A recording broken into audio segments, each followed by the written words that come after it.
Belajar Pancasila, beriman dan bertakwa pada Tuhan Yang Esa, dan berakhlak mulia, berkebinekaan global, gotong royong mandiri, kreatif dan bernalar kritis. Belajar Pancasila, beriman dan bertakwa pada Tuhan Yang Esa, dan berakhlak mulia, berkebinekaan global, gotong royong mandiri, kreatif dan bernalar kritis.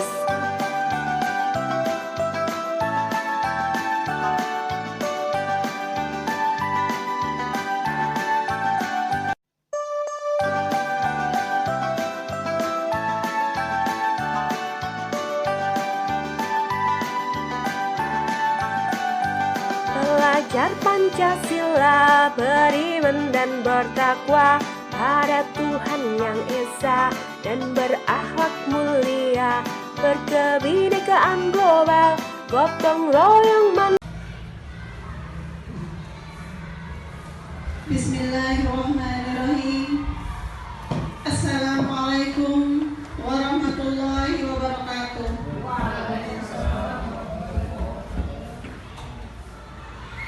Alhamdulillah, puji syukur kita panjatkan kehadiran Allah Subhanahu wa Ta'ala yang telah memberikan kita nikmat sehingga dapat terlaksananya acara diseminasi budaya positif oleh calon guru penggerak SDN 1 Taman Sari angkatan 9. Salawat dan salam kita curahkan kepada Nabi Muhammad Sallallahu Alaihi Wasallam. Semoga kelak kita mendapatkan syafaat dari beliau. Amin, amin, amin ya Rabbal Alamin.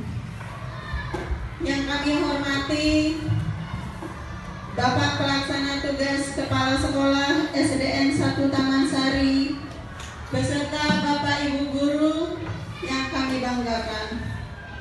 Terima kasih kami ucapkan atas kehadirannya dalam kegiatan diseminasi budaya positif pada pagi hari ini.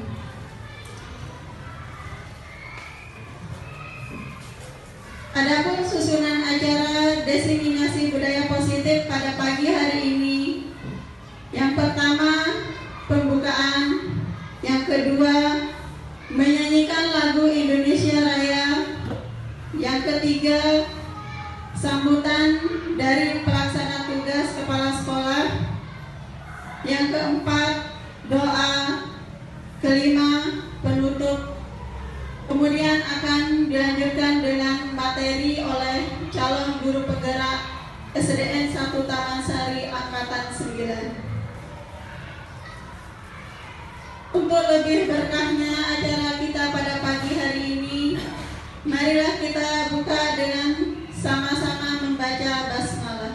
Bismillahirrahmanirrahim. Acara yang kedua menyanyikan lagu wajib Indonesia Raya. Kepada Bapak Ibu diharapkan berdiri.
Bapak Ibu Guru disilakan kembali.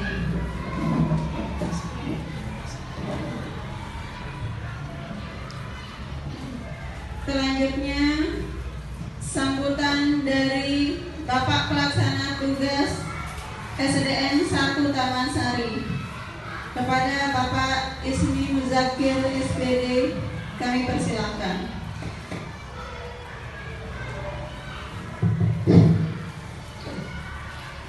Terima kasih.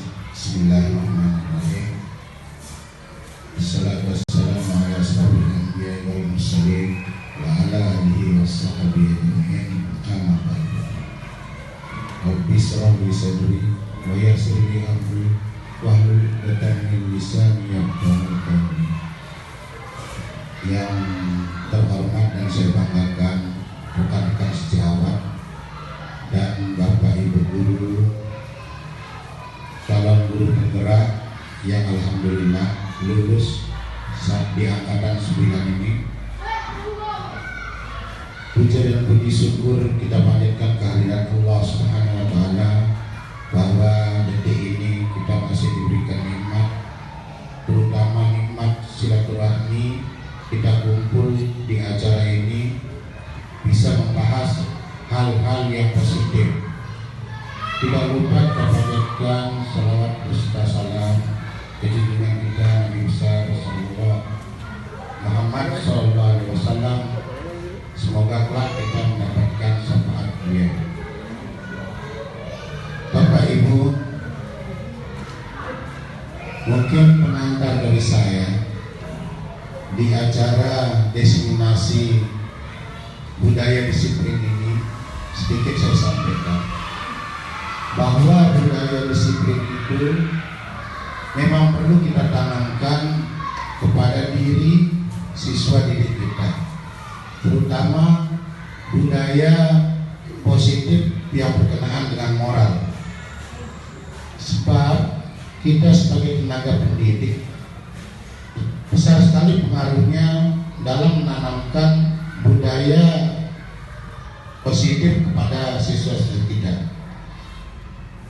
Dari semenjak dahulu ada pemio mengatakan mengajar itu lebih gampang daripada mendidik.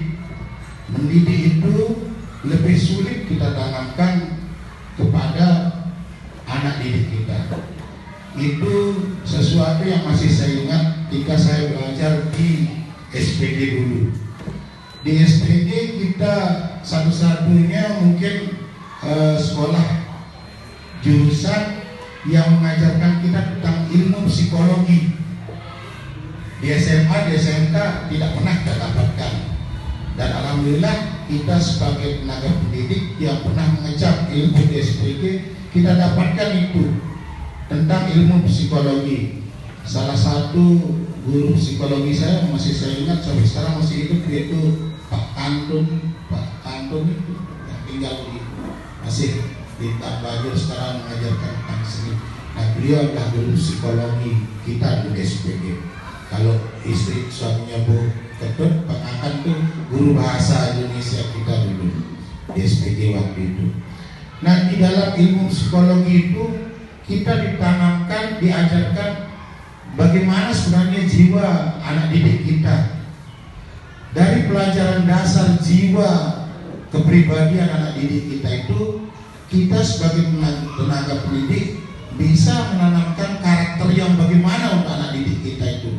Sekarang mungkin dirubah namanya dari psikologi itu life skill anak didik kita itu kita tahu lebih awal. Jadi ketika kita tahu anak didik kita ini karakternya dia ada 1-2 orang anak didik kita ini karakternya perlu dimanja misalnya. Dia sering mendekatkan diri, dia curhat sama kita, terutama yang mungkin yang tanda kutip ada latar belakang broken home di rumahnya, yang sebenarnya kita tidak tahu masalah pribadi di rumahnya itu. Kita tahu ketika kita lihat psikologi anak didik kita ini yang ingin mendekatkan diri kepada gurunya.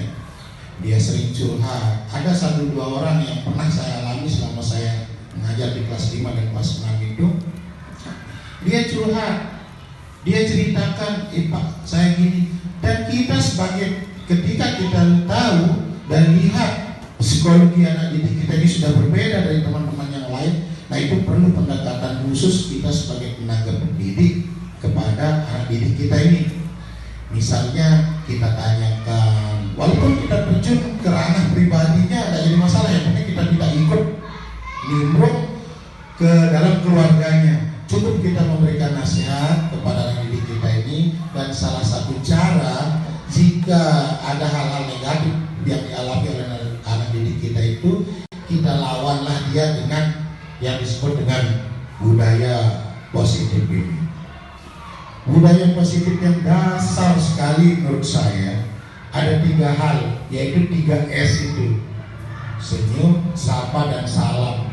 3S itu jangan dulu kita terbang ke yang 5 itu. Yang 3 itu saja kita tanamkan, mungkin rutin dari hari ke hari. Dan saya sudah coba sehari, tapi kayaknya saya lemah, kurang pede saya waktu itu. Saya sendiri berdiri di sana di pintu gerbang. Salam. Ternyata anak didik itu lolos ya Ustaz. Jalannya kayaknya dia nggak lihat dengan kita, karena kita tidak pernah membiasakan dia untuk bersifat positif seperti itu. Tapi saya coba yang sehari itu, coba main. Kalau menang kalah kita coba aja gitu. Sudah saya jawabkan ibu saya begini, tapi dia lolos. Yuk, salam dulu.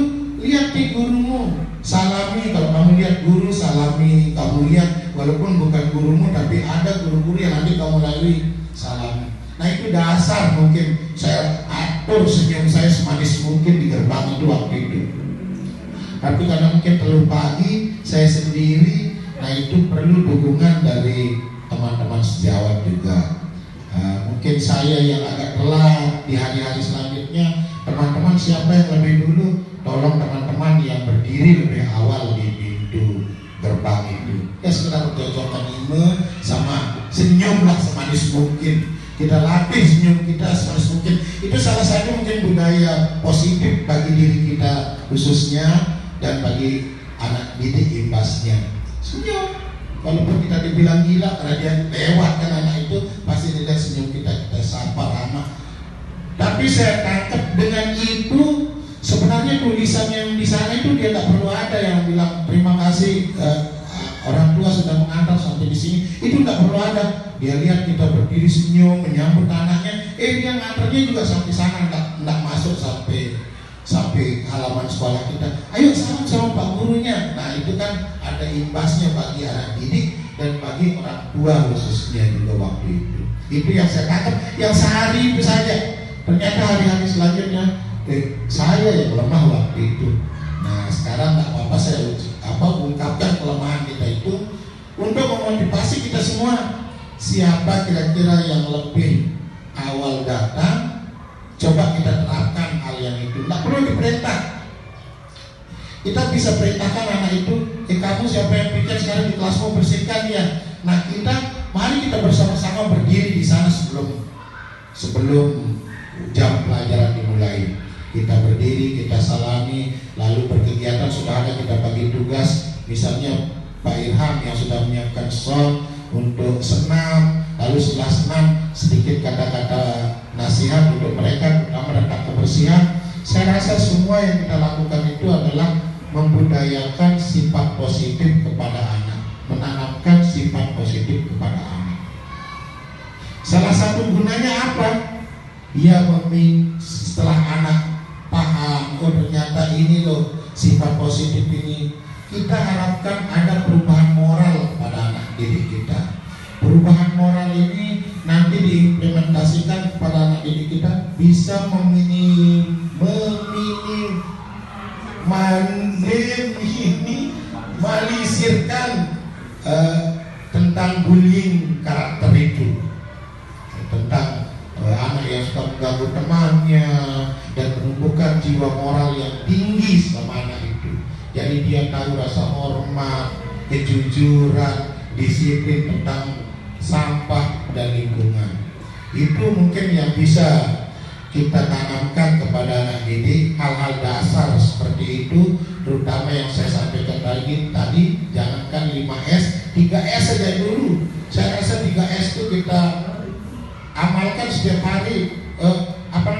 sulit juga, tapi kita coba. Saya sudah coba 1 hari, maaf. Mungkin selanjutnya dengan dukungan Bapak Ibu teman sejawat, saya bisa untuk hari-hari selanjutnya tetap kita tanamkan itu. Kita berdiri, tapi memang sulit sekali ya. Untuk serentak kita datang itu memang sulit sekali, tapi memang harus sebagai PLT itu maaf intern kita harus saya sampaikan. Kenapa? Ya pimpinan itu kan harus memberikan contoh yang baik kepada amanat nasihat yang baik pada bawahannya. Jadi harus saya sampaikan. Gak mungkin pimpinan tuh ayo boleh pulang jam segini, boleh pulang pada bawahan. Berarti kita sudah menanamkan hal yang negatif pada bawahan, terutama pada anak didik itu. Tapi tetap kita tanamkan, nanti ibu bapak guru pulangnya jam segini ya, gitu. Cuman sekarang tergantung pada bapak ibu guru. Kalau bapak ibu guru misalnya ada sesuatu yang mustahil yang harus diselesaikan di luar lingkungan belajar, permisi Pak, saya pulang. Masa saya mau tahan? Jangan dulu, tunggu dulu, kita masak atau apa dulu, nggak mungkin. Pasti saya persilahkan, itu anunya di sana lah. Jadi tidak ada kesaklekan atau baku dalam hal itu, cuman perlu kita sampaikan selaku pimpinan, oh harus begini, karena itu sesuatu yang positif mungkin bagi saya harus kita sampaikan, gitu Bapak Ibu. Berkaitan dengan anak didik kita yang tadi sudah saya sampaikan, mungkin bisa kita dengan cara itu, dengan cara senyum, menyapa itu kan salah satu mengungkapkan rasa kasih sayang sama dia, sama siswa kita. Menyapa, kamu gimana kabarmu, sehat? Nah itu salah satu perasaan seorang guru menyapa siswanya itu. Di sana dia menumbuhkan rasa kayaknya guru kita ini perhatian sama kita, telah menyapa kita. Dia senang anak itu kalau disapa, walaupun sekelumit, gimana kabarmu, kamu sudah belanja, kamu sudah makan, senang ya itu kalau kita sapa seperti itu. Dan salam, dan kita selalu mengucapkan salam kepada Assalamualaikum, apa gitu kita ucapkan kepada anak didik kita.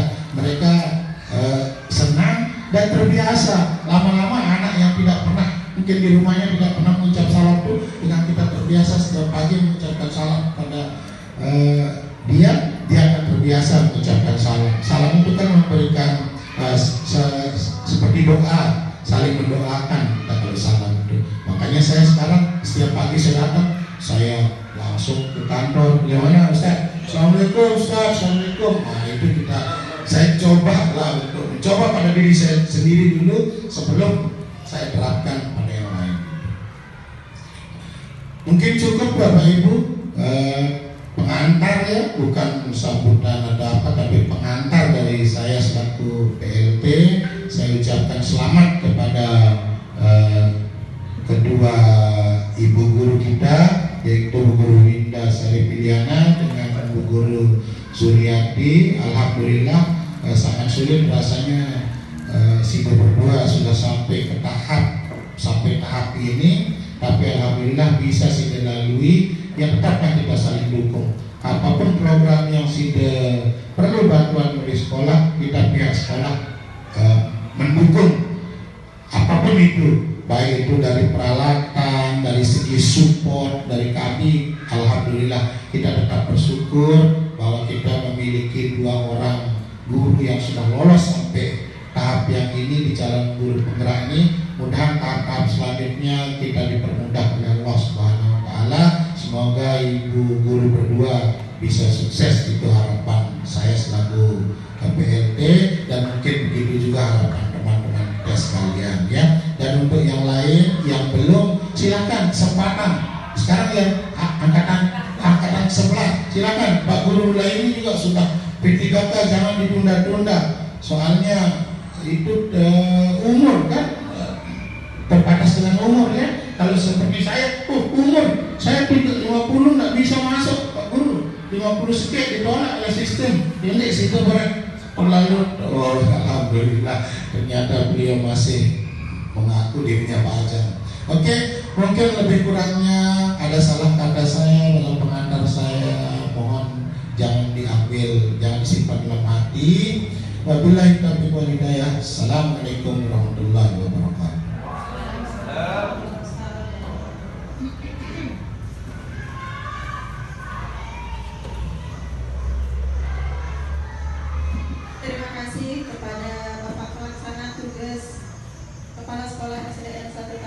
sekali atas pengantar ya yang begitu berkesan tentang penerapan budaya positif di sekolah kita. Semoga kita bisa terapkan untuk kedepannya. Ya, selanjutnya doa yang akan dipimpin langsung oleh Pak Guru Hulaini. Kepadanya kami persilahkan. Bismillahirrahmanirrahim. Assalamualaikum warahmatullahi wabarakatuh. Bapak-bapak ya, marilah kita berdoa memohon agama dan kepercayaan kita masing-masing. Amin. Bismillahirrahmanirrahim.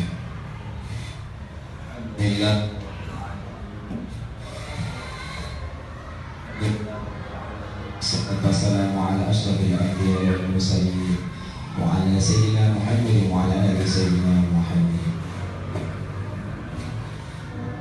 Rabbana ighfir lana dhunubana wa dhunuba abaina wa ummahatina wa ajdadina wa jaddatina wa masyayikhina wa muallimina wa muhibbina fid din wa li jami'il mu'minina wal mu'minat wal muslimina wal muslimat al-ahya'i minhum wal amwat. Allahumma ij'al jama'na hadha jam'an mubarakan marhuma wa tafarruqana ba'da hadha tafarruqan hasana wa ma'suman maghfura. Allahumma ij'alna min ibadika al-najihin. Allahumma ij'alna min ibadika asy-syakirin. Allahumma ij'alna min ibadika alladhi an'amta 'alaihim minan nabiyyin was-siddiqin wasyuhada'i was-salihin. Rabbana zalamna anfusana wa illam taghfir lana wa tarhamna lanakunanna minal khasirin. Allahumma arzuqna ilman nafi'a. Allahumma arzuqna ilman nafi'a. Allahumma arzuqna sihhatan was-salamata wal 'afiyah wa barakatal hayata ba'da al-mamat wa qala al-'umr bil iman wal islam wal ihsan wal ikhlas wa bil hikmati wal ridha bi rahmatika ya arhamar rahimin. Rabbana atina fid dunya hasanah wa fil akhirati hasanatan wa qina adzaban nar. Wassallallahu ala sayyidina Muhammadin wa ala alihi wa ashabihi ajma'in walhamdulillahi rabbil alamin. Al-Fatihah.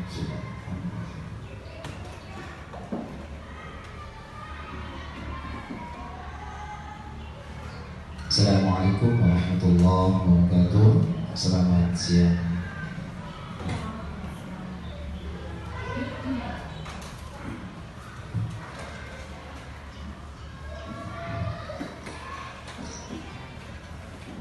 Terima kasih kepada Bapak Hulaini. Untuk lebih berkahnya, cara kita tutup dengan sama-sama baca hamdalah.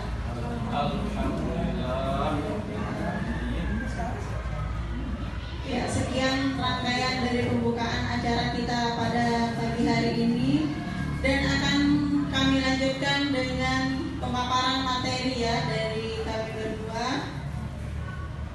Jadi dalam diseminasi budaya positif ini nanti akan terdapat 8 materi.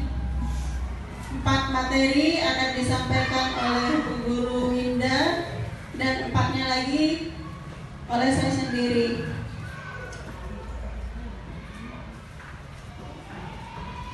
Ya, kita akan mulai untuk materi yang pertama itu akan disampaikan oleh Bu Guru Winda Sari Piliana.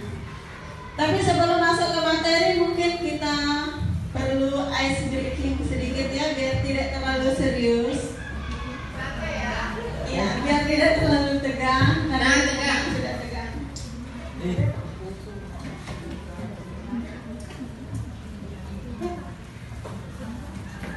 Baik Bapak Ibu, sebelum kita mulai materinya, kita pemanasan dulu ya. Boleh berdiri Bapak Ibu? Boleh. Kita ice breaking dulu, biar tambah semangat. Karena di sini kedepannya materinya 8 ya. Semoga tidak bosan.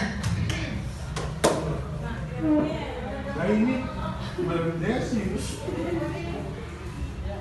Sudah berdiri semua?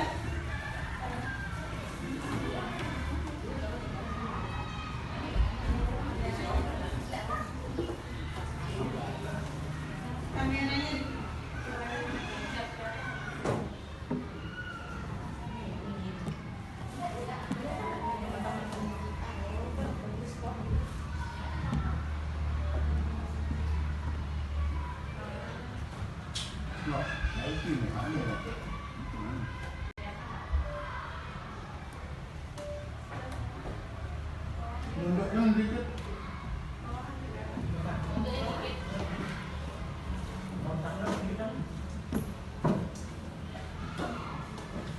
Nunduknya dikit, betul?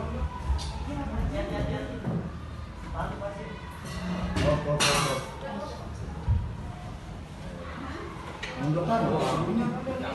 Nah, emang. Nah, terlalu mendorong. Nah, pas betul. Nah, klop Juni, klop. Wih, Mantap Juni. coba taruh dulu. Oh, enggak. Iya, enggak saya. Enggak.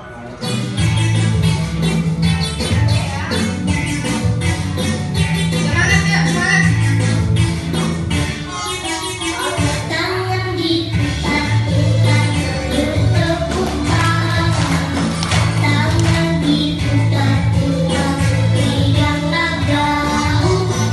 Tangan diputar-putar peganglah lutut. Digoyang-goyang, digoyang-goyang, goyang-goyang. Tangan diputar-putar bertepuk tangan. Tangan diputar-putar peganglah gaung. Tangan diputar-putar peganglah lutut. Digoyang-goyang, digoyang-goyang, digoyang-goyang. Diputar-putar, diputar ke atas.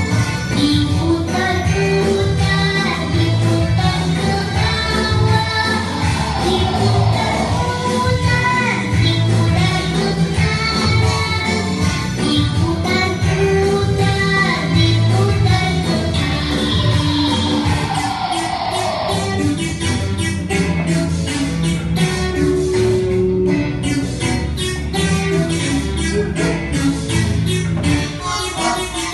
tangan diputar-putar bertepuk Tangan lagi ya, Bapak Ibu ya. diputar-putar peganglah gaung. Tangan diputar-putar peganglah lutut.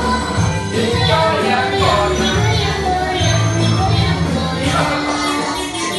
Tangan diputar-putar bertepuk tangan. Tangan diputar-putar peganglah gaung. Tangan diputar-putar peganglah lutut. Digoyang-goyang, digoyang-goyang, digoyang-goyang. Diputar-putar, diputar ke atas. Diputar-putar, diputar ke bawah. Diputar-putar, diputar ke kanan. Diputar-putar, diputar ke kiri.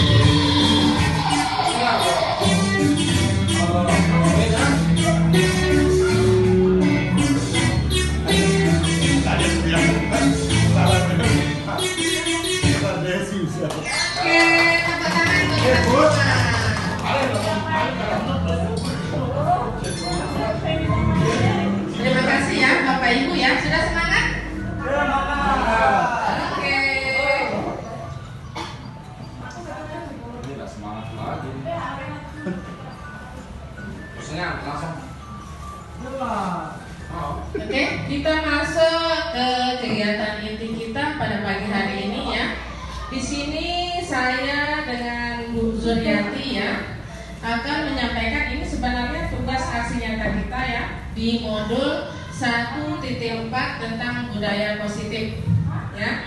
Sebelumnya saya izin ya ingin mengucapkan terima kasih banyak kepada Bapak Kepala Sekolah beserta teman-teman yang sudah berkenan hadir di ruangan ini ya untuk kita sharing di sini ya. Sebenarnya di sini kita akan menyampaikan sedikit tentang pemahaman dan pengalaman kita selama mengikuti program Guru Penggerak ini. Bagaimana Bapak Ibu, ada yang sudah mendaftar? Ya, sekarang ini sedang dibuka untuk angkatan 11 ya.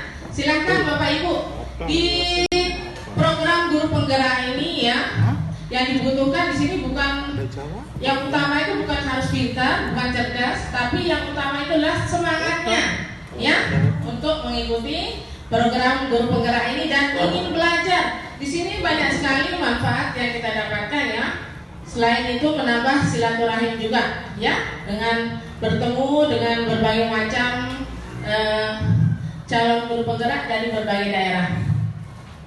Oke, nanti di sini saya dengan Bu Zur, ya, di sini, ya, akan menyampaikan 8 inti dari modul 1.4.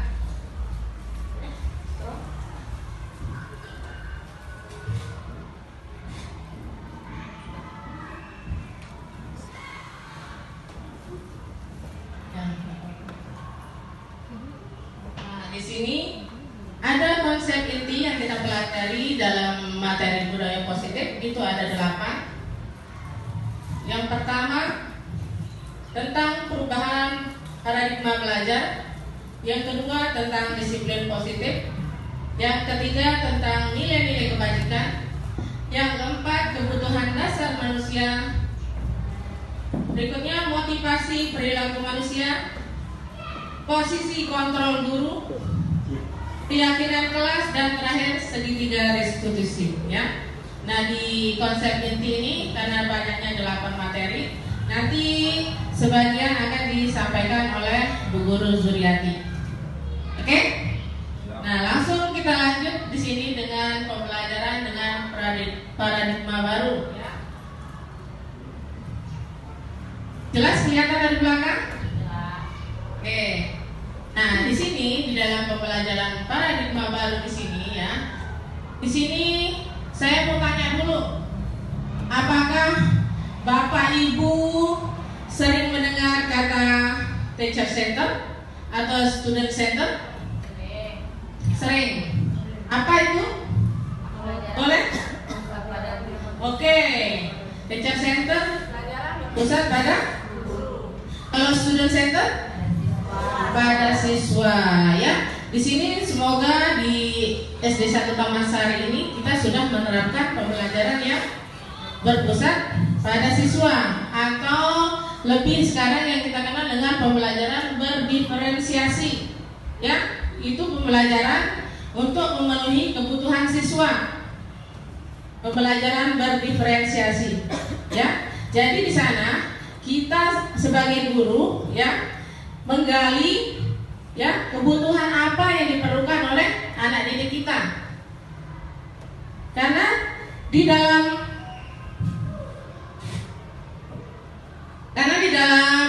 proses pembelajaran, ya, di sini dikatakan pada Ki Hajar Dewantara, anak-anak kita ini sebenarnya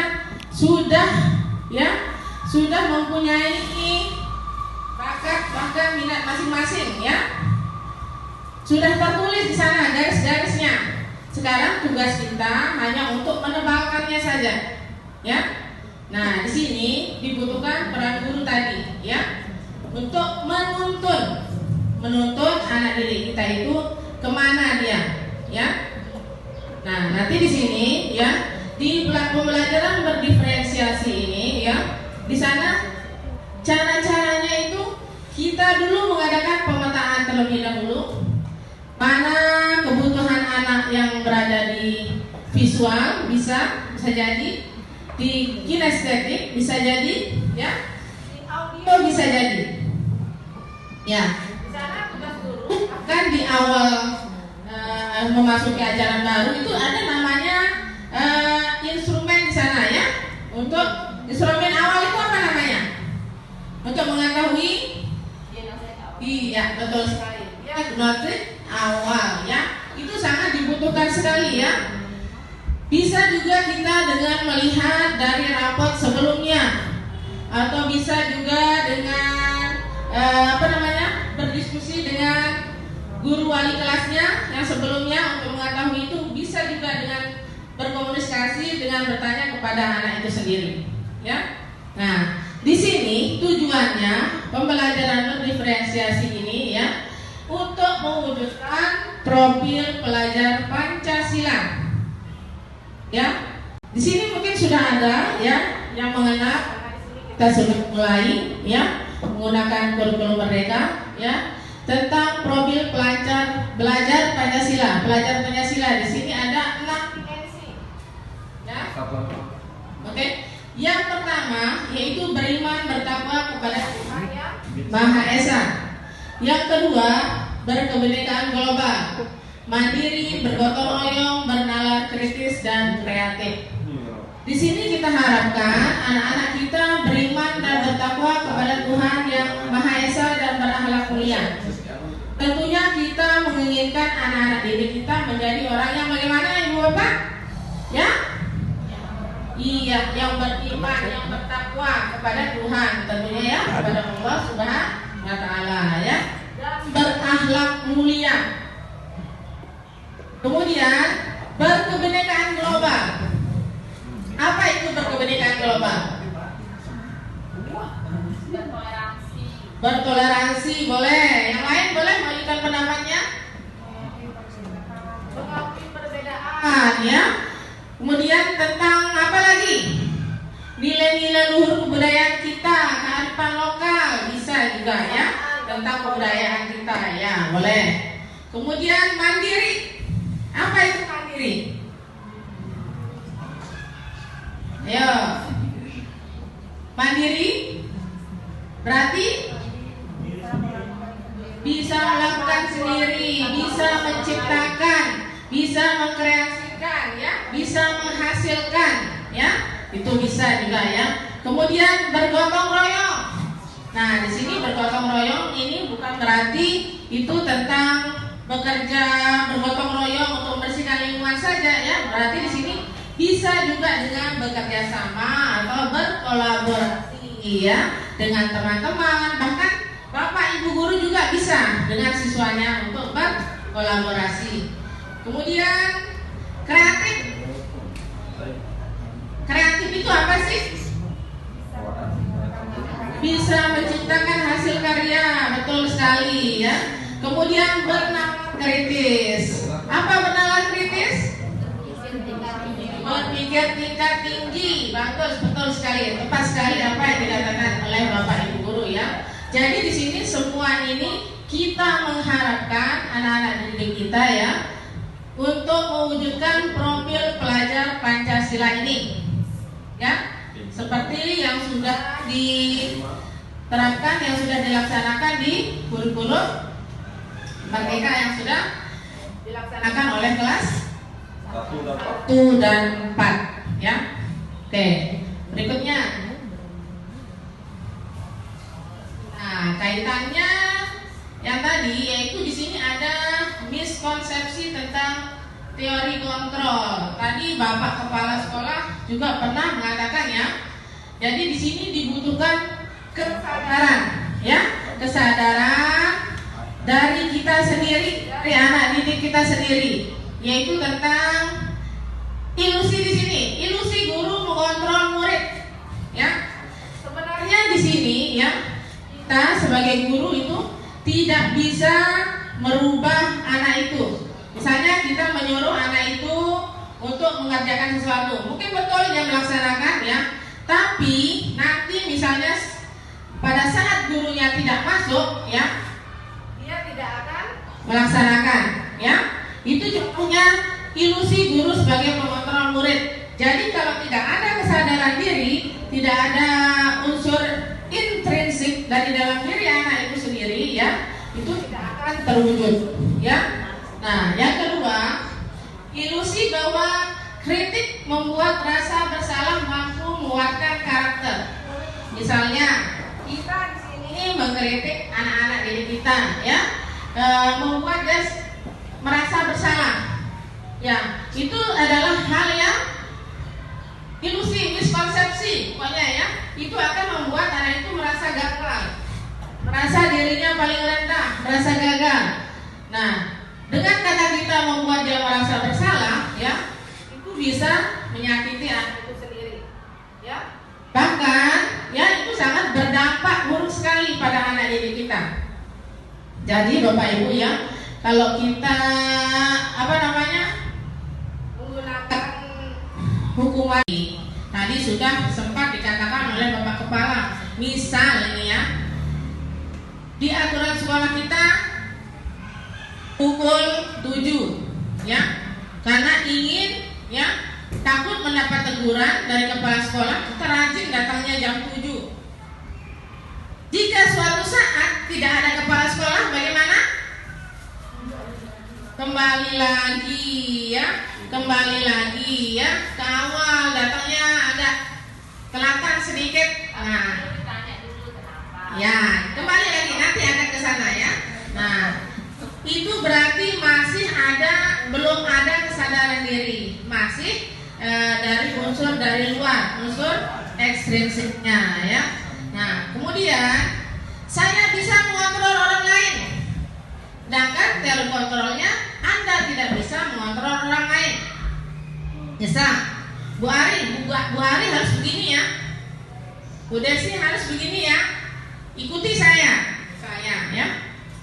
Memang kalau di depan mungkin iya dia mengikuti ya, tapi nanti suatu saat pasti kembali lagi ya, karena sebenarnya itu kita tidak bisa mengontrol orang lain. Yang bisa mengontrol itu adalah diri kita sendiri ya. Berikutnya, pemaksaan ada pada saat bujukan gagal, sedangkan teori kontrolnya kolaborasi konsensus mengatakan pilihan-pilihan baru. Nah, di sini sama seperti yang di atas. Kalau kita merasa dengan rayuan, dengan bujukan ya sudah gagal, perlu disipkan berkolaborasi ya. Kita kolaborasi dengan misalnya tadi menanya anak itu, berdiskusi dulu, jangan langsung memvonis ya anak itu langsung salah ya. Kemudian mode berpikir menang kalah. Biasanya ini kita selalu menyalahkan, selalu salah ya. Sedangkan teori kontrolnya model berpikirnya harus menang-menang ya. Anak dan guru itu harus menang-menang. Tidak boleh kita menyalahkan anak, kita saja yang benar ya. Di sini di teori kontrolnya kita selidiki dulu apa alasan anak itu.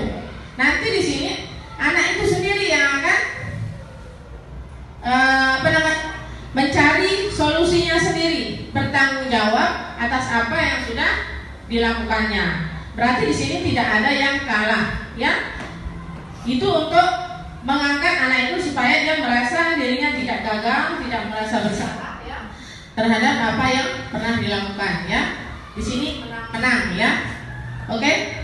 Berikutnya.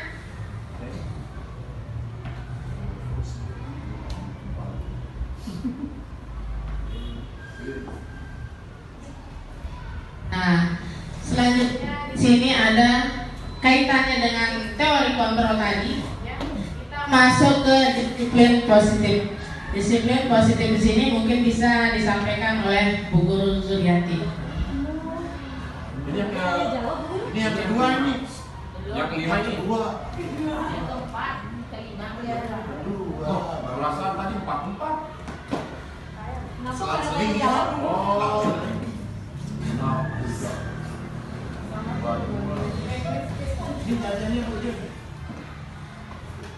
Ya, terima kasih. Terkait dengan yang tadi sudah disampaikan oleh Bu Guru Winda, ya. Jadi untuk menanamkan tadi profil pelajar Pancasila itu perlu adanya disiplin positif. Sebelum ke penjelasan disiplin positif, boleh saya bertanya? Ya. Di sini pemahaman kita tentang disiplin itu seperti apa? Disiplin itu bisa tepat waktu. Tegas. Apa makna dari disiplin itu sendiri? Disiplin yang artinya belajar. Belajar. Ya, biasanya apa? Kebiasaan. Apalagi? Memiliki tanggung jawab.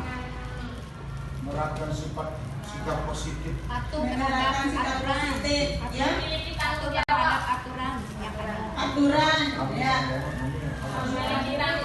memiliki tanggung jawab, kesadaran diri.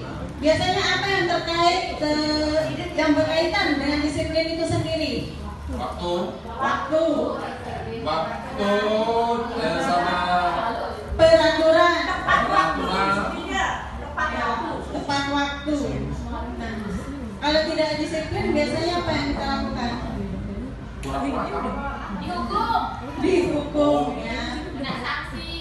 Nah, jadi sering kali ya kita di sini memaknai disiplin itu berkaitan dengan aturan, dengan hukuman, dengan kebijakan dan lain sebagainya. Sebenarnya untuk menumbuhkan disiplin itu tidak harus dengan hukuman, ya. Tidak harus dengan hukuman, dan kalau bisa hukuman itu adalah alternatif yang paling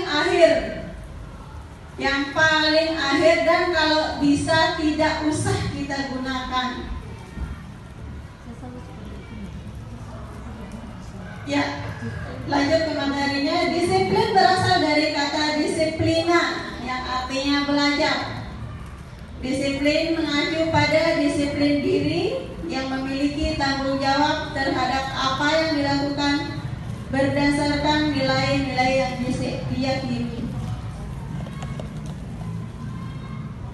Ya, kemudian disiplin positif dari disiplin tadi, ya. Disiplin itu berdasarkan nilai-nilai diri sendiri, ya, berdasarkan nilai keyakinan diri. Seperti yang sudah disampaikan juga tadi sama Bu Guru Ida, jadi ada kesadaran dari dalam diri kita sendiri, bukan atas dasar kontrol dari orang lain. Kemudian disiplin positif, yaitu salah satu cara menerapkan disiplin yang bertujuan untuk menumbuhkan kesadaran serta memberdayakan peserta didik tanpa imbalan penghargaan, ancaman atau hukuman. Jadi di sini hukuman itu bukan cuma berupa ancaman, bukan cuma berupa kekerasan, tapi pemberian reward itu juga merupakan hukuman. Kenapa reward itu merupakan hukuman? Karena itu akan bisa menimbulkan persaingan oleh teman-temannya. Itu akan menghasilkan sikap yang negatif nanti dari yang tidak pernah mendapatkan, akan merasa rendah diri. Mungkin bisa jadi yang sering mendapatkan akan membanggakan diri. Dan ketika kita sudah terbiasa memberikan reward, memberikan penghargaan, ketika suatu saat nanti kita tidak memberikan lagi, maka itu akan berdampak juga pada siswa yang sudah biasa mendapatkan kemudian tidak mendapatkan, ya. Itu akan membunuh kreativitas mereka.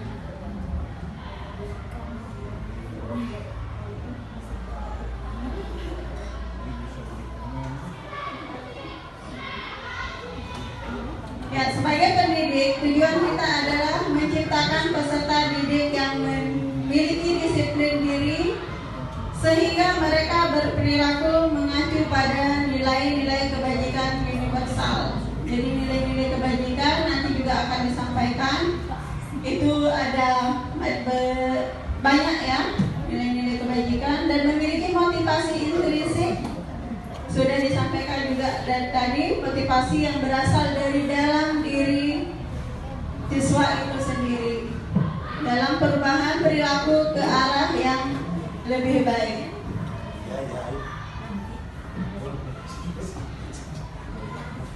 Ya, selanjutnya materi yang ketiga, ya. Silakan Bu Guru Indah.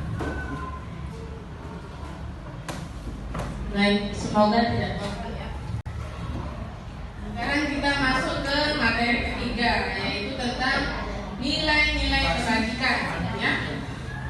Ada sesi tanya jawab. Oh nanti ada sih ya.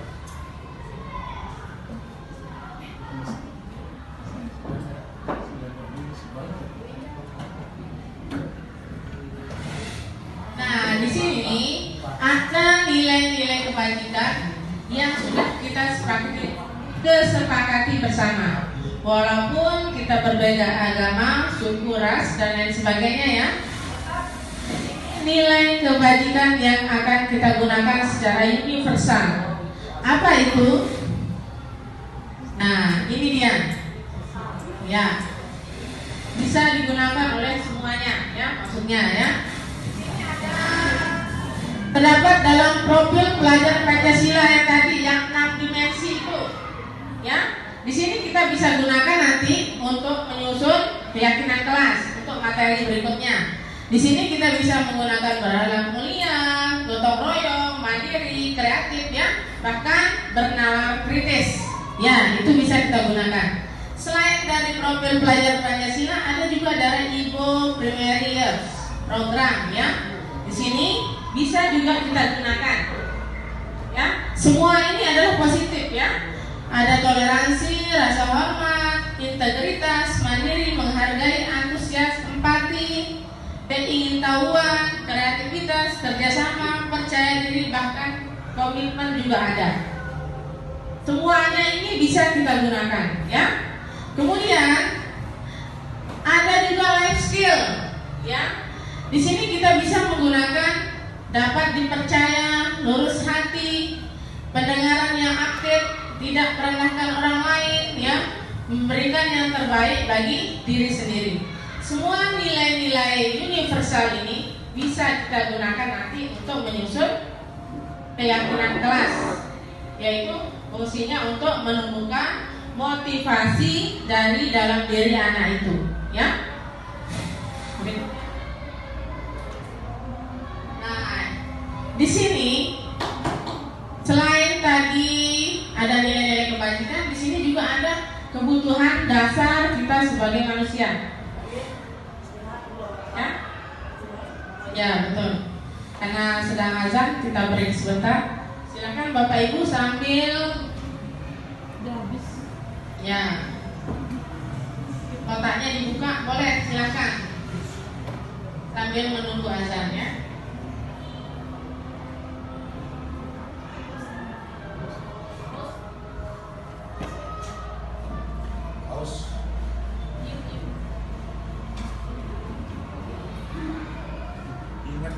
Salah masih pilihan nilai.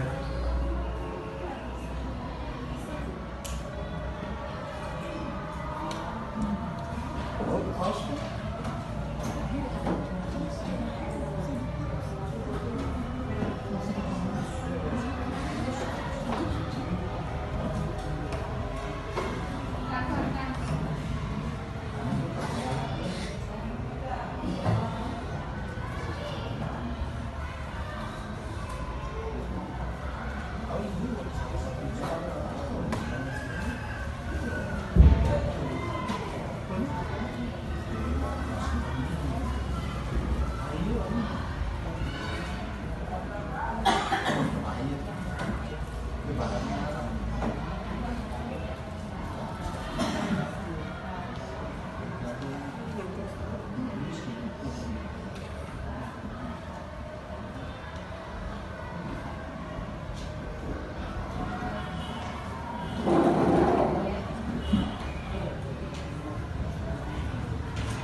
Ya, kita lanjutkan ya.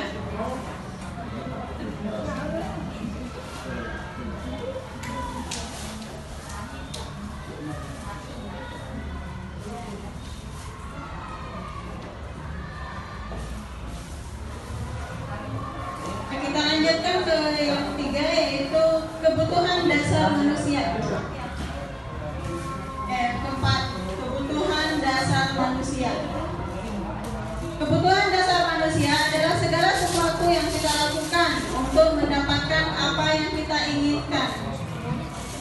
Seluruh tindakan yang kita lakukan memiliki tujuan tertentu, dan semua usaha terbaik yang kita lakukan adalah dalam rangka agar kebutuhan dasar kita terpenuhi dengan baik. Jadi untuk memenuhi kebutuhan dasar, kita sering melakukan usaha-usaha ya, upaya-upaya bagaimana tujuan itu dapat tercapai. Yogyanya itu kita sudah melakukan cara untuk memenuhi kebutuhan dasar kita. Ya, jadi kebutuhan dasar manusia itu di sini ada 5. Yang pertama, kebutuhan bertahan hidup, seperti makanan, tempat tinggal, keamanan, kesehatan. Itu merupakan kebutuhan dasar kita untuk bertahan hidup. Kemudian yang kedua, kasih sayang dan rasa diterima. Di sini rasa diterima, dipedulikan, berbagi, bekerja sama, menjadi bagian dalam kelompok. Jadi orang yang kebutuhan dasar kasih sayangnya itu tinggi, itu cenderung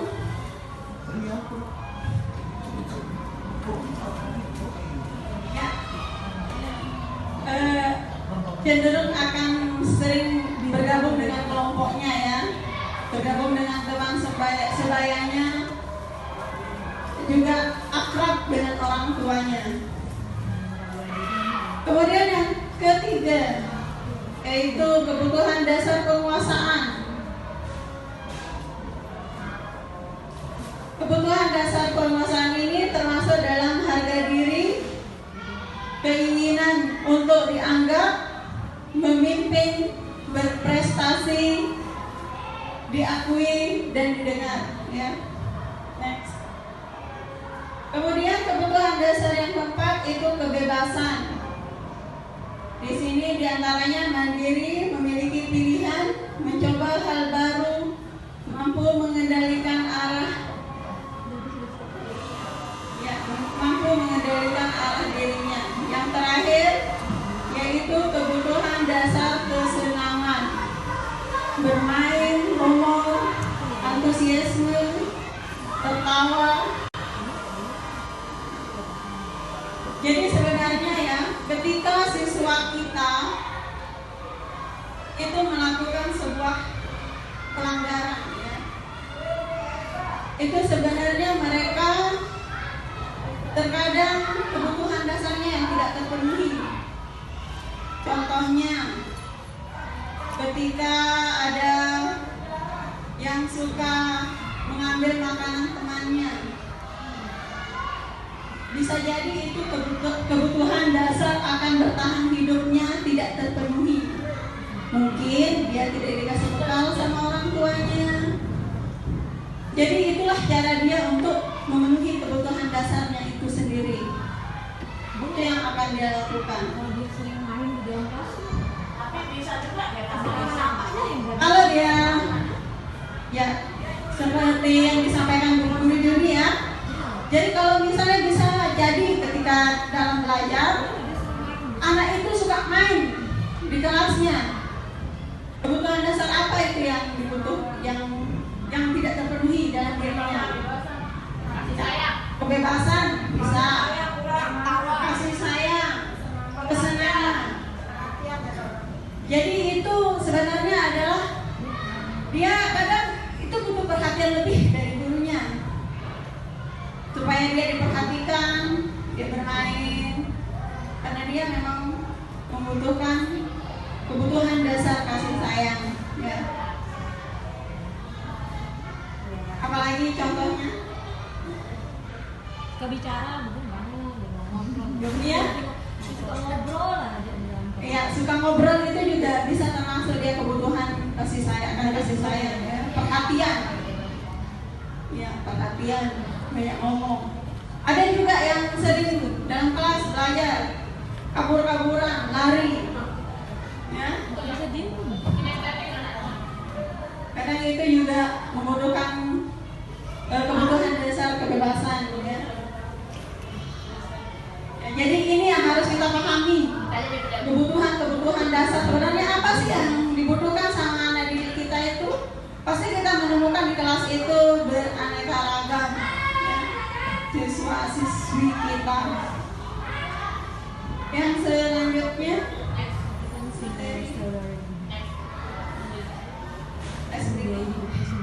ya, karena sudah setengah materi, mari breakingnya. Mana S-nya? S. S-nya mana? Kopi break. Dalam mobil lah. Nasi break, kamu dari nasi break. Jajan break.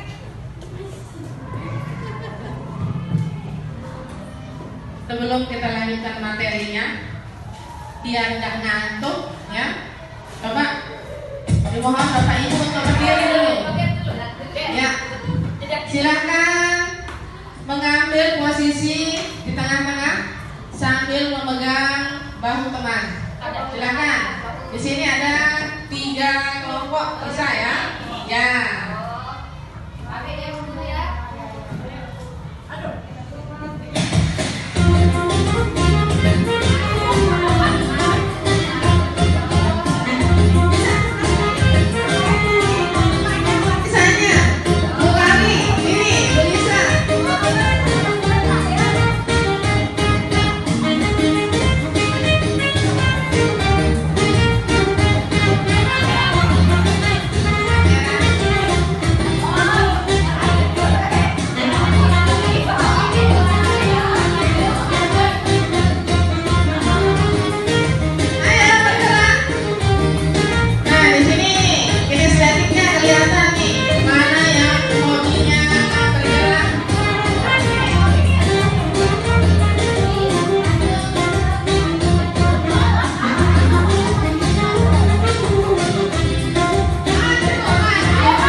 Silakan sambil Menikmati snack atau mau makan siang, silakan. menikmati anak-anak.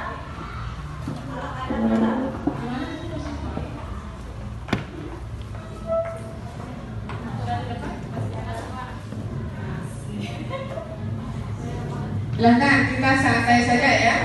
Iya, iya, iya.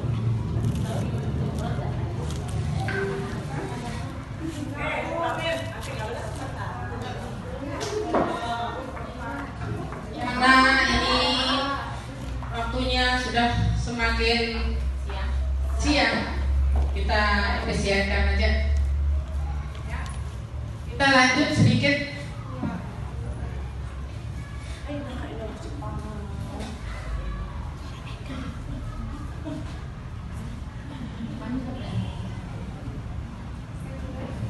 Oke, ini sudah tadi kebutuhan dasar manusia. Oke, sekarang kita lanjut ke motivasi perilaku manusia.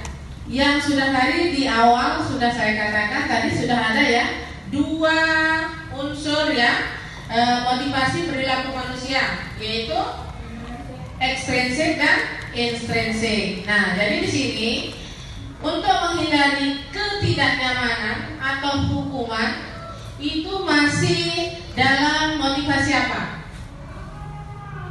Ayo. Motivasi apa?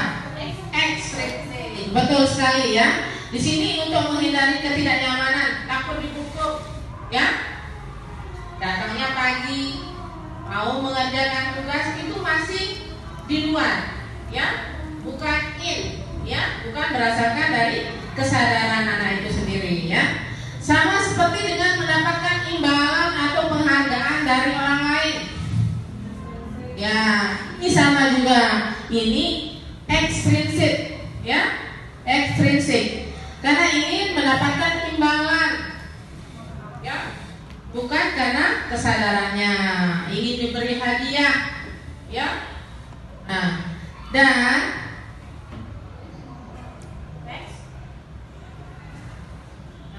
keduanya ini adalah termasuk motivasi ekstrinsik.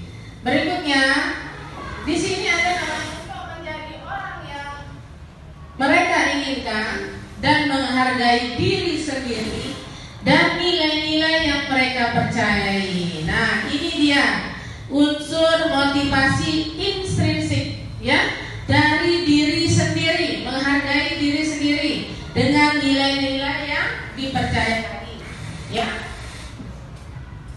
Berikutnya,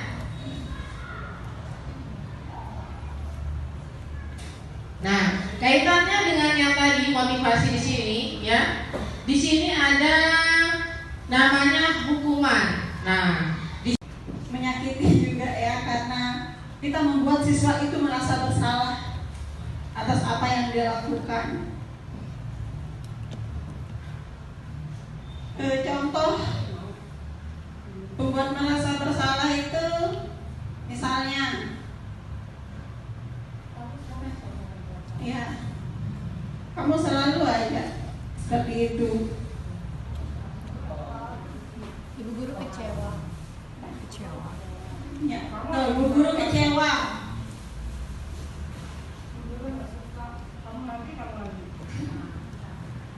Nah, lantas sekarang kalau begitu bagaimana caranya supaya tidak menghukum?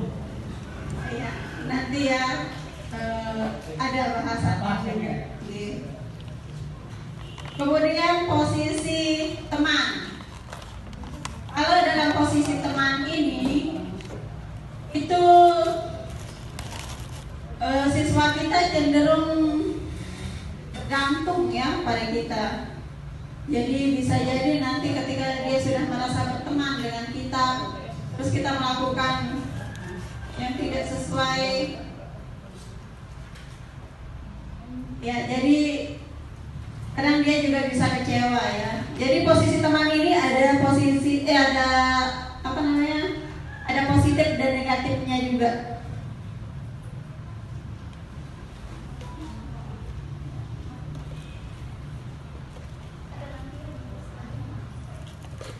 Kemudian yang keempat, yaitu posisi pemantau.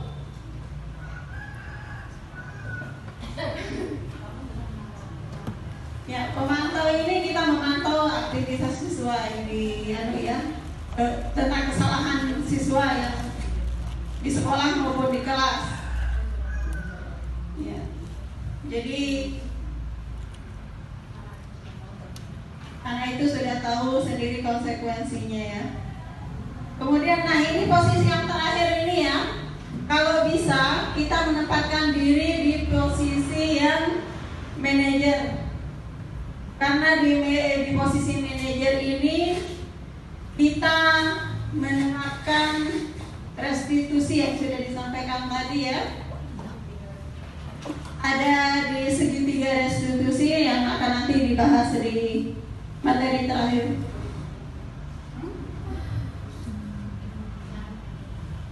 Nah, ini contoh penerapan 5 posisi kontrol guru. Siswa tidak memakai atribut lengkap saat upacara bendera.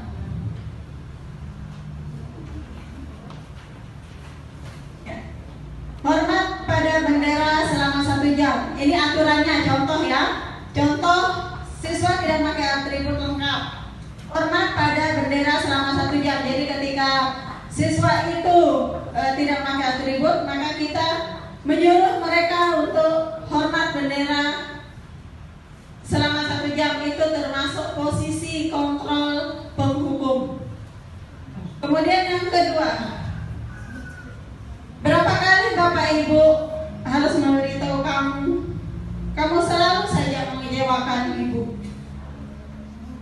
Ya, itu membuat merasa bersalah ya. Jadi siswa itu akan merasa bersalah ketika kita sudah mengucapkan kata-kata itu.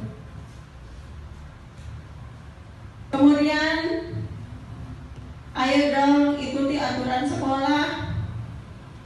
Tolong bantu Ibu ya sekali ini. Ya sudah, tidak apa-apa. Lain kali jangan berbuat seperti ini lagi ya. Guru yang lembut biasanya begitu ya. Nah, itu contoh sebagai teman. Kemudian, kamu sudah melanggar peraturan sekolah. Kamu tahu konsekuensinya? Setelah upacara, kamu beri atribut ke koperasi dan jangan diulangi lagi. Itu posisi pemantau. Kemudian yang terakhir, apakah kamu tahu kesalahanmu? Kira-kira bagaimana kamu menyelesaikan masalahmu? Nah, ini posisi manajer.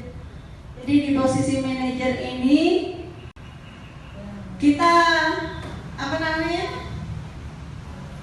kembalikan ke siswa itu ya. Jadi kita lebih berdiskusi sama siswa itu sendiri, bagaimana mereka menyelesaikan masalah sendiri. Next.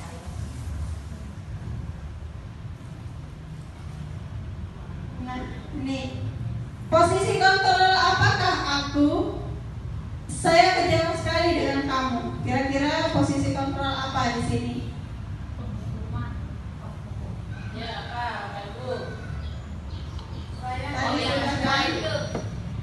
Saya kecewa sekali dengan kamu. Iya, betul ya, membuat merasa bersalah. Selanjutnya, kamu tidak pernah benar melakukannya. Ya, membuat merasa bersalah. Ya, kamu tidak pernah benar melakukannya. Itu secara tidak langsung kita sudah menghukum mental mereka ya. Menyalahkan mereka itu termasuk menghukum. Kemudian yang selanjutnya, apa rencanamu untuk menyelesaikan masalah ini? Iya, manajer. Ayolah lakukan demi Bapak atau Ibu ya. Sudah pintar ya. Nah, ini yang terakhir ya. Kamu tidak pernah mendapat nilai jika tidak mengerjakan tugas.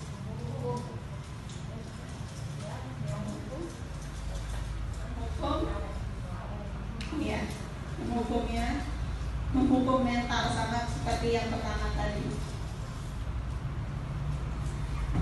Ya, materi selanjutnya itu tentang keyakinan kelas akan disampaikan Bu Linda. Masih semangat? Masih mau mendengarkan? Oke. Kita percepat sedikit ya. Langsung saja di sini ada namanya juga keyakinan kelas. Mungkin yang kita sering dengar hanya ada peraturan kelas atau tata tertib ya. Jarang kita mendengarkan keyakinan kelas. Bahkan mungkin saya ya pribadi baru tahu ada namanya keyakinan kelas ya. Kenapa keyakinan kelas bukan peraturan kelas? Ayo. Karena tadi tuh. Kenapa? Karena kita sebagai manajer. Karena posisi manajer. Oke, yang lain? Ya itu karena kita tidak boleh kontrol. Oke, misalnya nih saya ya beri contoh. Kalau kita mengendara menggunakan sepeda motor, kita harus menggunakan helm ya. Tujuannya untuk apa nih kira-kira? Biar selamat. Tanggung jawab pada diri sendiri. Tanggung jawab, taat aturan, Kalau dari intrinsik keamanan. keamanan. Kemudian yang lain? Oke. Ya, sudah tepat ya. Yang disebutkan tadi demi keamanan, keselamatan ya. Itu karena kita yakin ya untuk keselamatan kita, untuk melindungi kita. Tapi kalau kita takut karena ditilang oleh polisi misalnya ya, takut ditangkap, itu berarti masih dari unsur ekstrinsik itu ya. Jadi dengan menggunakan helm kita yakin ya, keyakinan itu akan tumbuh dari dalam diri kita. Sama halnya kita yakin kepada Tuhan ya. Kita yakin kepada Tuhan ya. Kita takut jika melanggar ya. Bahkan mungkin dari anak didik kita nanti takut karena gurunya mungkin tidak mau melaksanakan. Berarti itu masih pada tahap keyakinan, masih dari unsur dari luar. Nah, jadi keyakinan ini fungsinya untuk menumbuhkan motivasi dari dalam diri anak itu. Itulah makanya kita lebih fokus pada keyakinan kelas, bukan peraturan kelas, untuk menumbuhkan motivasi dari anak itu sendiri ya. Next.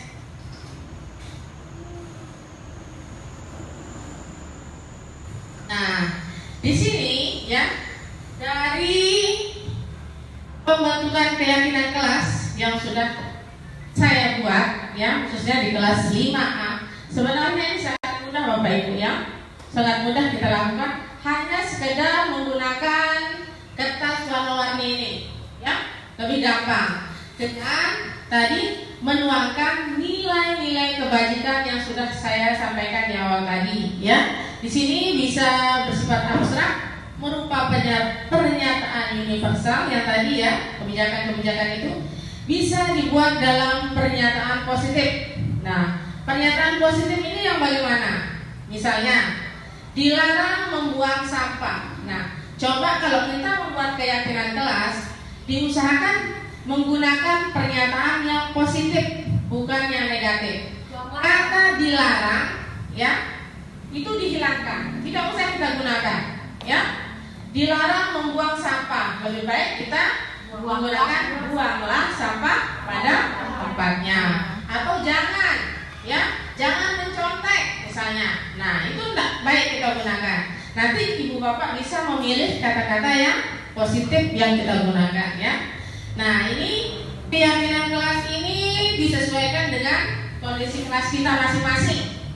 Dan kita sebagai wali kelas ya, kita bisa cek ya, mengelola kelas kita sendiri. Kalau kita buat di lingkungan sekolah, kita nanti yang buat guru-guru dan semua warga sekolah. Kalau kita buatnya keyakinan kelas, berarti di sini yang terlibat adalah anak-anak kita ya, anak-anak kita dan wali kelasnya ya. Nah, ini mudah diterapkan yang terlibat di sini kan sudah tadi anak-anak dan wali kelas. Nah, di keyakinan kelas ini mungkin nanti ada kata-kata yang sama, kita nggak tahu ya. Anak-anak itu mungkin double, yang satu dengan yang lain bisa kalimatnya sama. Kita sortir, bisa kita pilih satu saja, sehingga terbentuklah keyakinan kelas yang semakin sedikit. Nggak usah banyak-banyak, yang penting anak-anak itu tetap ingat ya nanti ya, dengan keyakinan kelas yang sudah disepakati bersama. Ya, bagaimana Bapak Ibu?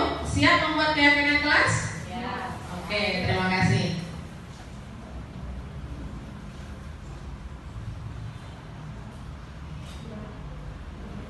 Nah, kaitannya dengan tadi keyakinan kelas ya.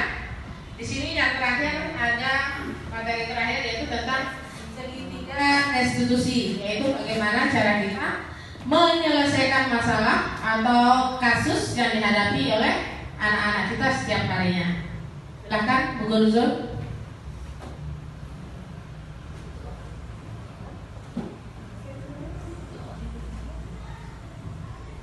Ya, materi terakhir ya. Semoga tidak bosan. Alhamdulillah. Ya, terakhir ya, semoga lebih semangat. Nah, terkait dengan keyakinan kelas tadi dan posisi kontrol sebagai guru, kita akan bahas tentang segitiga restitusi. Jadi ketika kita mengambil tadi posisi kontrol sebagai manajer, maka kita akan menerapkan segitiga restitusi. Ya, yang pertama itu menstabilkan identitas. Ya, jadi dalam menstabilkan identitas ini kita mengubah siswa itu ya menstabilkan identitas, menanyakan kenapa dia melakukan itu ya, melakukan kesalahan tersebut.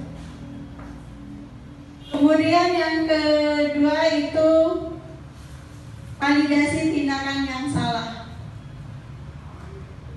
Validasi tindakan yang salah karena setiap tindakan pasti punya tujuan ya. Jadi kita validasi dulu, kemudian baru kita menanyakan keyakinan. Menanyakan keyakinan di sini atas kesepakatan keyakinan yang sudah kita bentuk sebelumnya. Jadi segitiga restitusi ini adalah suatu proses dialog, ya, dialog yang dijalankan oleh guru agar dapat menghasilkan murid yang mandiri dan bertanggung jawab. Jadi dalam segitiga restitusi kita itu berdialog dengan siswa menggunakan kalimat-kalimat yang positif ya. Yang pertama adalah menstabilkan identitas. Berdasarkan prinsip membuat kesalahan adalah bagian dari proses pembelajaran. Nah, ini contoh-contoh kalimat ya. Contoh kalimat yang kita ucapkan ke anak didik kita. Berbuat salah itu wajar. Jadi kita tidak langsung menyalahkan. Kamu salah, kamu begini-begini ya. Kita tidak langsung memvonis anak itu, tapi kita menstabilkan identitasnya dulu. Berbuat salah itu wajar. Tidak ada manusia yang sempurna. Ibu juga pernah melakukan itu. Ibu tidak mau mencari siapa yang salah, tetapi ingin mencari solusi dari permasalahan ini. Jadi kita ajak mereka menyelesaikan masalah sendiri ya. Kamu berhak merasa begitu.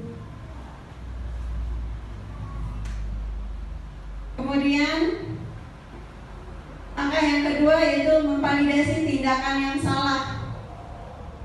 Berdasarkan prinsip, setiap perilaku berupaya memenuhi suatu kebutuhan tertentu. Jadi ada yang dipenuhi oleh anak itu sendiri ya. Di sini contoh kalimat yang bisa kita ucapkan. Kamu pasti punya alasan mengapa melakukan itu. Padahal kamu bisa melakukan yang lebih buruk dari itu ya. Kamu patut bangga karena telah melindungi sesuatu yang penting buat kamu. Kamu melakukannya karena kamu mempertahankan sesuatu yang penting bagimu. Kemudian yang terakhir, menanyakan keyakinan. Berdasarkan prinsip teori kontrol bahwa pada dasarnya kita termotivasi secara intrinsik ya, dari dalam diri sendiri. Contoh kalimatnya di sini adalah apa keyakinan kita.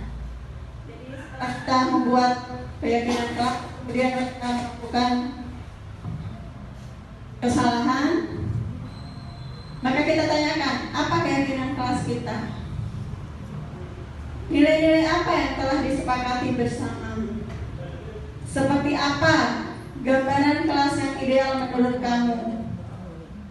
Kamu ingin menjadi orang yang seperti apa? Nah, dari sini secara tidak langsung mereka akan mandiri ya, mencari solusi atas permasalahan mereka sendiri.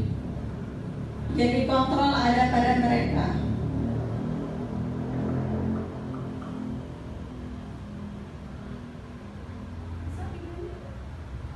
Nah, ini ada video contoh penerapan segitiga restitusi oleh guru Ida.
Ini sudah masuk validasi ya.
Oke, itu contohnya penerapan yang dilakukan oleh guru Winda. Jadi di situ segitiga restitusi sudah kita lakukan.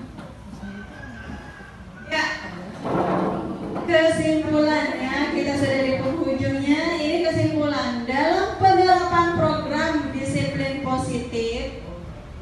Hendaknya guru memiliki standar kepribadian profesional dan sosial yang baik, di mana guru mampu merefleksikan dirinya dalam posisi kontrol saat ini. Bagaimana perjalanan dirinya sebagai among atau manajer ya, yang menuntun murid-muridnya menjadi insan yang mandiri, merdeka, dan bertanggung jawab. Itu berdasarkan standar pendidikan nasional.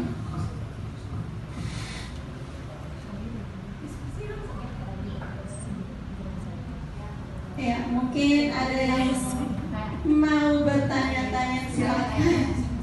Kita diskusi santai ya. Ya, silakan Bu Guru Desi.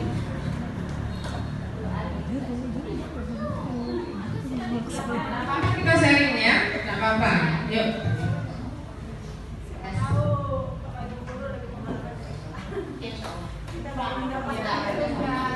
Berbagi di sini ya. Ini namanya berbagi. Terima kasih atas materi yang begitu luar biasa yang kami paparkan oleh Ibu Guru Winda dan Guru Zur. Kita sebagai manusia masih jauh yang namanya kata sempurna. Kita sebagai guru dituntut untuk multi talenta, dan terutama saya masih belajar untuk ikhlas, dan kesabaran saya mungkin setipis tisu dibagi 10 ya, dengan membiasakan kalimat-kalimat yang indah dan positif sebagai manajer di kelas atau among tadi yang dijelaskan. Yang saya ingin tanyakan ini terkait dengan pemberian reward yang dianggap sama dengan hukuman yang telah disampaikan oleh Bu Guru tadi. Karena saya sendiri di kelas itu ada yang namanya start of year, mungkin saya masih keliru sampai sekarang, saya masih terapkan Bu Guru ya. Mohon bimbingannya juga. Di mana 12 bintang ini saya berikan 2 macam bintang, yaitu bintang akademik dan bintang sikap.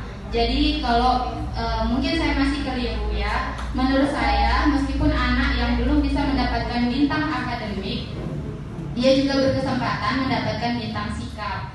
Karena sekecil apapun kebaikan yang ia lakukan hari itu, saya tetap berikan reward agar ia merasa dihargai dan merasa diperhatikan. Apalagi anak-anak yang kebiasaannya di kelas itu susah diatur dan sebagainya macamnya, yang suka berbicara, yang sampai mengganggu temannya, dan hari itu ia sadar kalau sikapnya itu nggak baik gitu, dan saya berikan sikapnya nggak baik, terus dia mencoba untuk merubah sedikit sikapnya itu ya. Jadi itu yang saya berikan reward meskipun sekecil apapun kebaikannya. Nah, kalau dibilang menimbulkan persaingan, sedangkan dalam profil pelajar Pancasila yaitu bernalar kritis, di mana anak-anak ini kita ajarkan untuk belajar sejak dia sekolah dasar untuk meningkatkan keberpikirannya tingkat tinggi tersebut untuk mencapai suatu hal yang positif. Terus kira-kira kalau misalnya ini masih keliru, alternatif apa yang bisa saya lakukan untuk mengganti hal yang sudah saya terapkan tersebut? Terima kasih.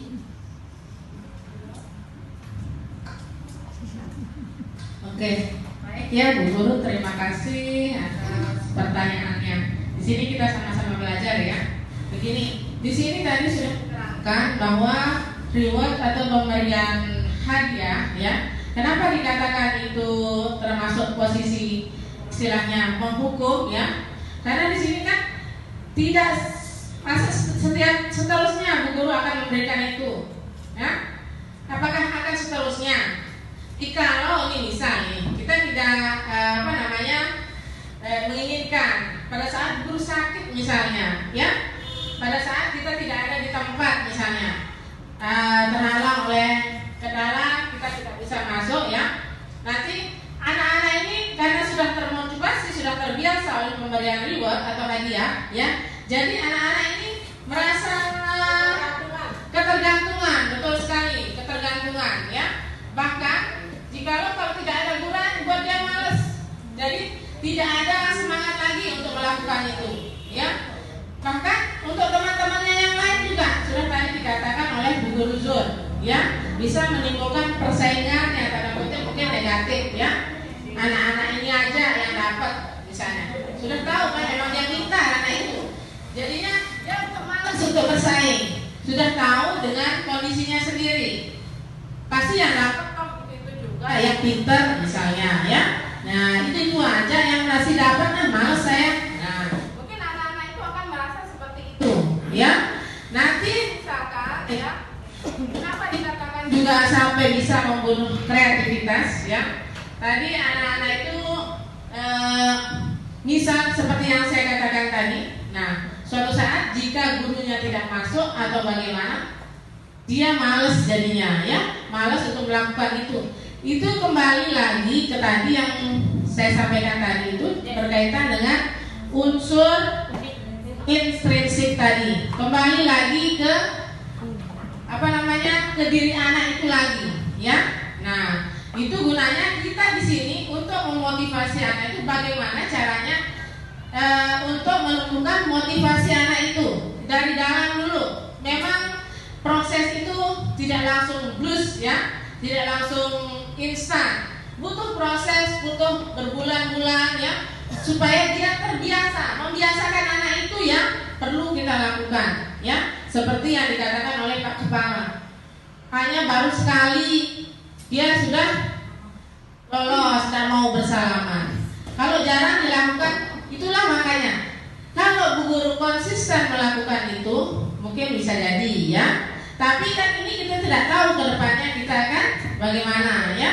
Itu untuk salah satu cara lah supaya tidak membuat anak itu menjadi ketergantungan misalnya. Atau mungkin kita sebagai guru mut-mutan. Tahu namanya mut-mutan? Ya, sedang moodnya bagus, misalnya aktif ya, rajin melakukan itu, membuat reward atau membuat permainan atau apa yang bisa memotivasi anak itu. Nah, ketika ya gurunya tidak konsisten misalnya, sama seperti saya ya, baru sekali kita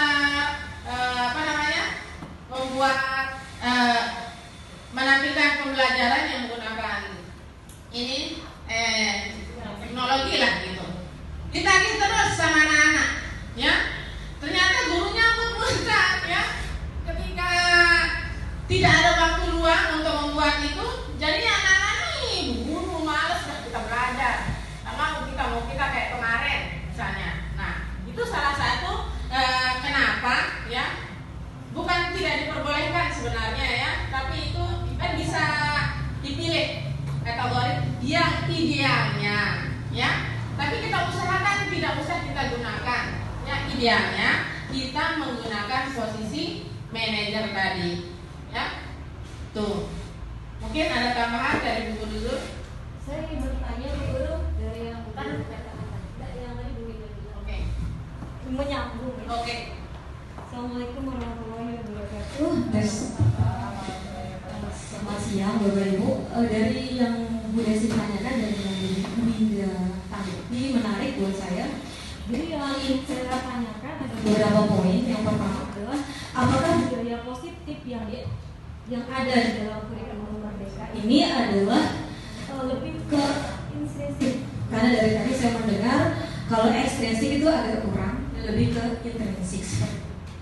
Yang kedua, apa yang dikatakan oleh Bu Desi, menurut saya kalau pribadi saya yang belum mengikuti Merdeka CGP, saya anggap itu budaya yang bagus menurut saya. Terlepas dari apakah nanti Bu Desi sakit atau tidak, itu adalah budaya yang bagus dari saya orang luar CGP. Nah, pertanyaan kedua saya adalah, adakah tolak ukur yang bisa kita jadikan sebagai bahwa anak ini secara intrinsik sudah bagus, sehingga kita bisa memberikan treatment yang pas untuk mereka. Karena selama ini kita kan mengajar ada rubrik seperti itu. Apakah untuk memberikan budaya baik jika kita juga punya rubrik dalam menilai, sehingga apa yang kita berikan kepada anak didik kita itu ada tolak ukurnya. Itu yang kedua dari saya. Kemudian pertanyaan ketiga nanti terkait dengan diferensiasi. Mungkin nanti saja. Terima kasih. Sedikit nyambung sedikit ya. Masalah Tidak sama. Catat sedikit lah sih, catat satu orang. Yang tadi terkait dengan tentang intensif dan ekstensif ya. Setahu saya